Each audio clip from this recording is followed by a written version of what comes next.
7 శనివారాల వెంకన్నగా విరాజులుతోన్న అంబేద్కర్ కోనసీమ జిల్లా వాడపల్లి శ్రీ వెంకటేశ్వర స్వామి వారి కళ్యాణం అంగరంగ వైభవంగా జరిగింది.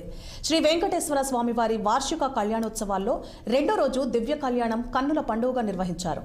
భక్తుల గోవింద నామస్మరణ నడుమ కళ్యాణ క్రతును శాస్త్రోక్తంగా నిర్వహించారు. తొలుత మేళతాళాలు మంగళ వాయిద్యాలతో స్వామి అమ్మవార్లను కళ్యాణ వేదిక వద్దకు ఊరేగింపుగా తీసుకొచ్చారు. రంగురంగుల పూలు, విద్యుత్ దీపాలతో సర్వాంగ సుందరంగా తీర్చిదిద్దిన కళ్యాణ వేదికపై శ్రీదేవి భూదేవి సమేతంగా శ్రీ వెంకటేశ్వర స్వామి వారి కళ్యాణం ఘనంగా జరిగింది. రాష్ట్ర ప్రభుత్వం తరపున కొత్తపేట ఎమ్మెల్యే బండారు సత్యానందరావు దంపతులు స్వామివారికి పట్టు వస్త్రాలు సమర్పించారు. వివిధ ప్రాంతాల నుంచి తరలివచ్చిన వేలాది మంది భక్తులతో కళ్యాణ ప్రాంగణం కిక్కిరిసిపోయింది.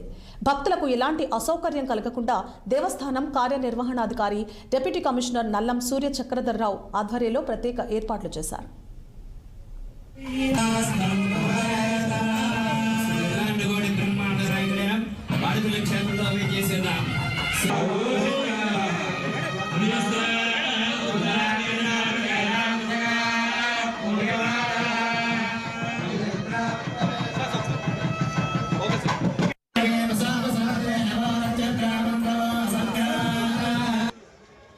స్వామివారికి పాద ప్రక్షాళనం చేసి కళ్యాణ వస్త్రాలు సమర్పించి గోదానాన్ని కూడా చేస్తూ